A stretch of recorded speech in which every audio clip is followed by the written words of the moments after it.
Craig, it sort of felt like you guys were in control of much of that contest, particularly to start the second half. Where did you feel? I mean, I know it was in the last couple of seconds they scored a try, but where did you think that you could have improved in that second?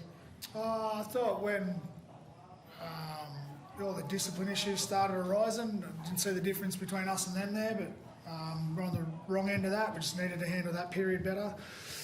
Still thought we could have closed the game out, but letting them back in that period, I thought we just wanted to see more from us there.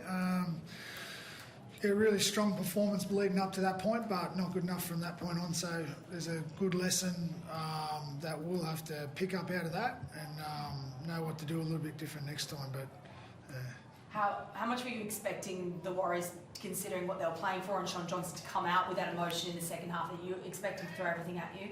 Yeah, it's like a strong energy from them. We had plenty to play for. I thought we were highly motivated. I think you saw that in how we went about things. But so with they had a free spirit about them. We had nothing to lose and made them really dangerous with the ball. And for the most part, we defended okay. But obviously, when Simbin, we didn't handle that period very well. So get better at dealing with that, I reckon. What did you think of that Simbin ruling? I'd like to tell you what I really think about it, but I tell you what, I feel like we've got to protect the players. We don't want to see high shots. I get it. We want it out of the game, right? But we wait till a couple of weeks before semis to start doing a crackdown.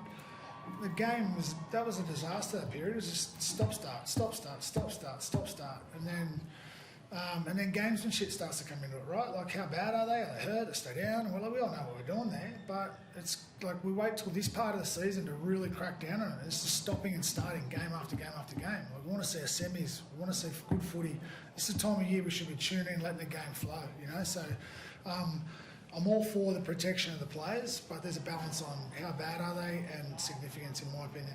Cam, what did the ref say to you in terms of the instructions as to why he made that decision?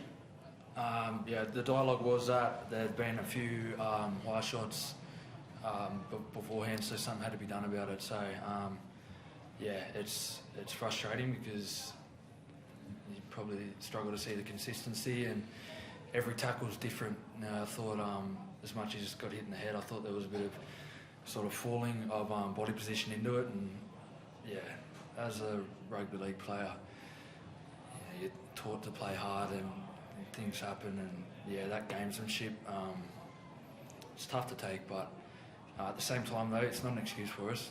You know, we're not blaming on that, but just be good to have some consistency and just a bit of understanding that it's a contact sport and things, can happen when levels change. We won't be using that as an excuse. No, it's not. They were terrific. Obviously, plenty to play for. Not to take anything away from the way they played there, but what do we want to see? Because it's getting hard. Like, at some point, where does I know the attacker can't disappear, but neither can the defender sometimes. So just one more. You mentioned the protection part earlier. On that, were you then surprised that he was able to stay on the field? Because I think he stayed down twice to get penalties.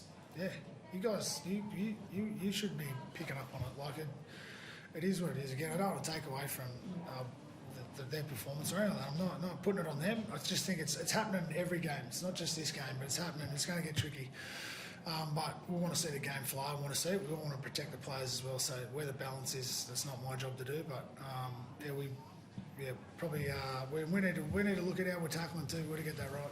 Just on bigger picture though, before we get into that game a bit more, the idea of guys getting binned for repeated foul play, like repeated high tackles where it's across the team. Like, I know we have sin bins for repeated penalties and whatnot, but as Kevin says, with every high tackle being different and guys falling and whatnot, is that something that irks you a bit, or you feel like we shouldn't have in the game with repeated foul play sin bins? Well, I didn't know it was coming. Did you get a warning at all, Cam? No. Allowed to it? No. Has that been something anyone else reached out about it, or to anyone to explain? There will be, because we saw a couple last week as well that got repeated. They were different, aren't they? I don't know. Just on the first half, Fitzy, were you really pleased with the way that they seemed to have all the ball for the first 20, only managed the one try, then you got 3 and 4 opportunities and took them all. That's something I guess the positive you could take out as well. Yeah, and then we obviously had the 2 that we got over the line at the start of the second half as well. We had some good footy out there, but just, again, no excuse. The period that mattered, we didn't handle that well. We got frustrated. allowed that to get into our mind and affect our performance, I thought. And then for that gave them the spark they needed to go, and we didn't handle that well enough. That's all. What did you make of the halves? Braden obviously took more of a first receiver role.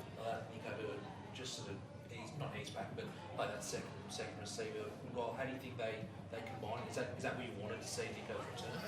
Yeah, I thought it was decent. Still more to go. We need to be better than that, but good to get them back playing together. I know, like it's just numbers on jerseys, but it looked like like Nico had less touches at the end. Normally, Braden probably had more than when they combine together. So when they're both in the team together, like, well, it looked that way anyway. Was that like, what was the thinking there in terms of just having Braden stay as number 7 and Nico plays at 5'8" tonight? It's the way we play all the time. These guys are worried about the number, whether they're allowed to overlap, interchange. Sometimes someone takes control, sometimes the other one. We like that balance there. Yeah. That's all. How did you find Atkinson at centre in tonight? I thought, there was in the contest at every step of the way, and he really sort of handled himself well out there in the centres. Yeah, that's Acco. He's done it all here. He played on the wing 6 weeks ago now, I think. Left side of the field, right side of the field, jumps to the centres. He's done really well, yeah. So just going back to Nico and Braden there. So like, as far as you're concerned, like there's not any major change coming to that. Like as far as what their combination was tonight going forward as to what it was the start of the season and the way they played together.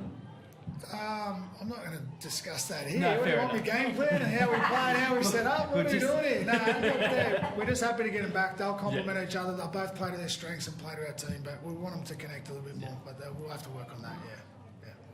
Just a word on Man. Thank you. Yeah. 200 at that first time, not the whole game, but just did not stop. Yeah, we just talked about him there. We were really disappointed for him. Obviously, he played the way he always does, and it's we had a really good couple of days there. Ultimately disappointed we couldn't send him off, or not send him off, but finish him off with a 200th performance of note. That's something that he'll never forget. So that was a little bit disappointed there, but we all the while he got his job done good out there and ripped in, and that's what he's done for the previous 199 as well. So he knows what he means to us, and it was obviously we liked a better result. Cam, how special was the week? Like we saw some of the videos on social media that the club posted. Obviously, the old boys of the guard of honour. Just the past few days, can you just speak to how special that's been for you? Yeah, I'm pretty I like to just play footy and leave it at that. But it was a bit uncomfortable at times. But the way the Sharks celebrated that for me and involved my family and something I'll never forget. And to have my boy present my jersey and speak. Yeah, it's amazing. So I can't thank the Sharks enough for that. And we didn't get our job done, but that's footy, and we're very right. So I'm just grateful for everything. So yeah. Thanks, Thanks, guys. Thank you. Thanks.